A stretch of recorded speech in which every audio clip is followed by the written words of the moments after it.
Hey guys, you'll have to pardon the lack of excessive content this week. We're just getting back from taking Sandy to the games and happy to report she placed third. So we podiumed a 74-year-old who has only been CrossFitting-ish for 3 years. It's pretty cool. Giving you week of September 1st today, and then we have some revisions to make to the week of the 8th, so that will come shortly. We're on week 36 out of 52. We like counting down weeks. The warm-up on Monday the 1st is going to be plank holds and up down, so it's an individual warm-up alternating every 30 seconds. Actually alternating every minute, but it's 30 seconds of work, 30 seconds of rest. The first 30 seconds they'll hold a standard plank. That could be elbows or hands.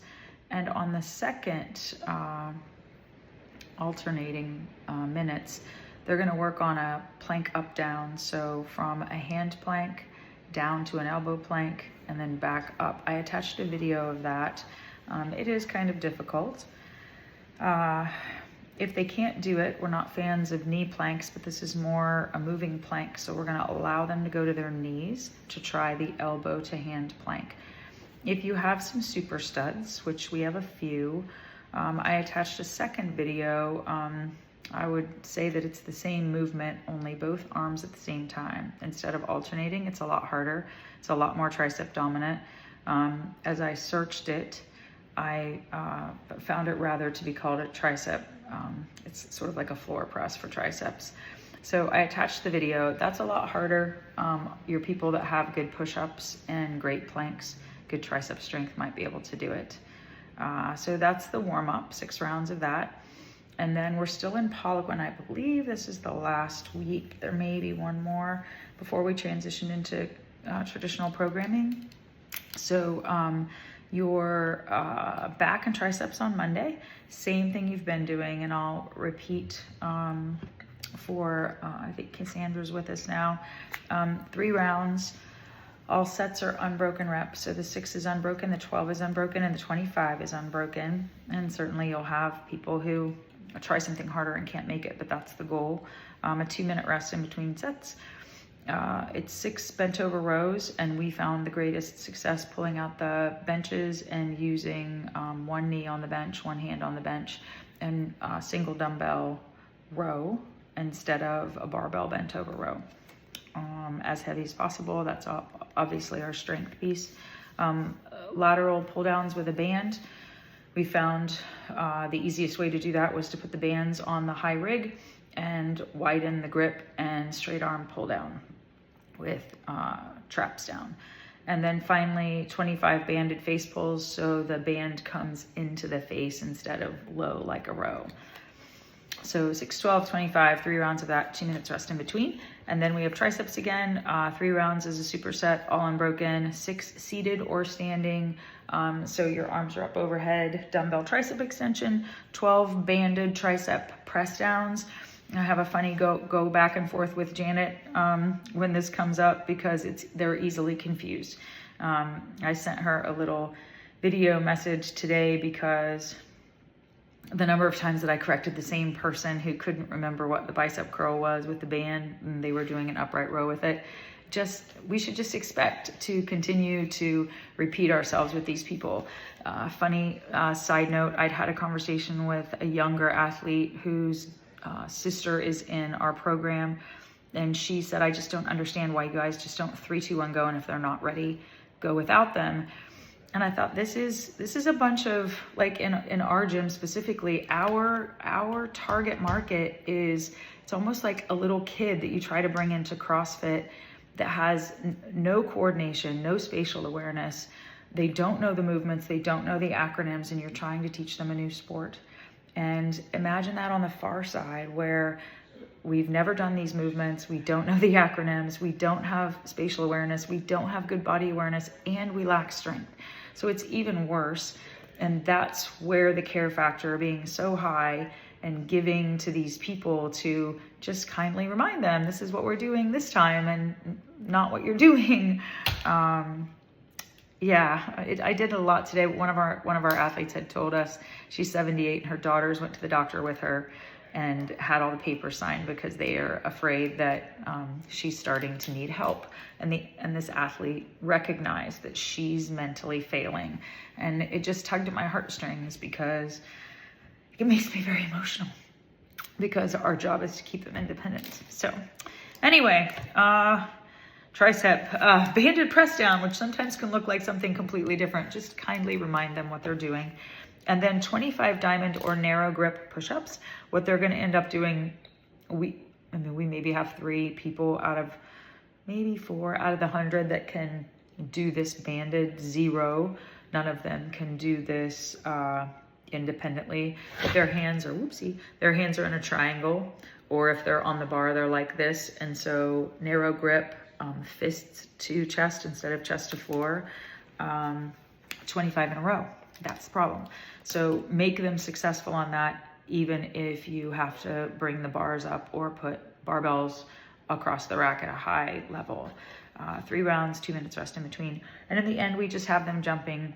So the old flight simulator where young people do it in sets of 5 unbroken double unders, stop rest, 10 unbroken double unders, stop reset, 15 all the way to 50 and back down. Probably won't have many people that can do that, we don't in our program.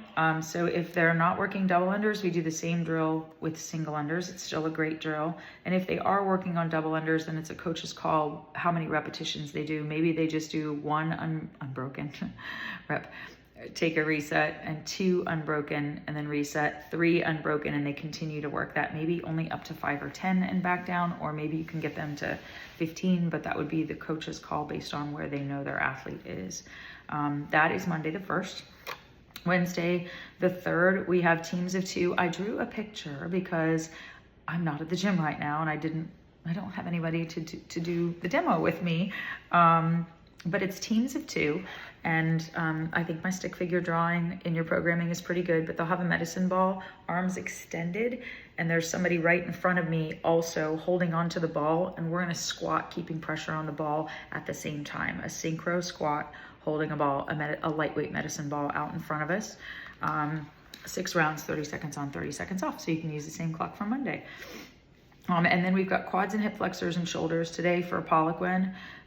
3 rounds is a superset. The squat is 6 dumbbell front squats, as heavy as possible. 12 banded clamshell wall sits, or wall sit clamshell. So they'll be in a hip and knee 90 degree wall sit with a band, like a side step band, or you could tie a knot in a pull-up band around just above their knees. And they're gonna get in that position. They're gonna push their knees out to the side and come back into neutral, not knees together, but to neutral. So they're just pressing out into that clamshell position. And finally, 25 split squats, both feet on the ground in a split position, so that when they kneel into the lunge position, their front knees at 90 degrees. If they can achieve that 25 times, which would be 13 times we say on the weakest side, and 12 times on the strongest side, then you could progress them into a Bulgarian split squat with 1 foot elevated onto the bench. We've probably got 7 or 8 people doing that now. It's not popular. And some of them use just a PVC pipe for stability, or we put the bench next to the rig so that there's no risk of falling. 2-minute rest in between each round. And then shoulders, again, 3 rounds is a superset to the rack barbell shoulder press, strict press by 6, and 12 lateral dumbbell raises. We have a fair amount that are modifying the range forward to try to eliminate any shoulder discomfort. 12 of those, and then 25 banded upright rows, which will be easily confused with one of the other banded movements that they do. So just graciously correct them and keep them successful. In the end, with this being coming to the close of our Poliquin training cycle for the summer, with a partner, 57 wall balls. We tie a rope from the top of the rig to the top of another rack in the gym. You could certainly just do wall balls against the wall. The ropes are kind of fun because they're always hitting the ropes or missing the ropes, and they have a good time with it, but you definitely can just use a wall. But 57 wall balls split in a team of 2 equally. So they decide how many they want to do at a time. And that rounds out our Wednesday. On Friday, back to more traditional lifting type of day. In the warm-up, as we progress into the new cycle, there will be more dynamic loading with jumping, eccentric, drop and catch. Just some fun new stuff. I guess in strength and conditioning, we call it agility. So in their warm-up 6-minute AMRAP, this would be individual. It's 10 times. They're gonna take a step to so both feet planted, they're gonna take a step to the right with the right foot. They'll bring their left foot next to the right one, but hip width apart. And as they're stepping their feet together, they dip and vertical jump. So they're gonna use their arms and reach. So it's a lateral step into a vertical jump.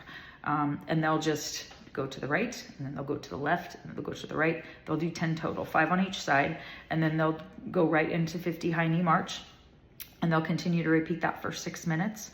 At the end of the 6 minutes, you should just have a running clock. Every 20 seconds, just have them start on one leg, left or right. Every 20 seconds, you'll switch, and they switch to a single-legged stand on the other leg. We don't do a lot of it.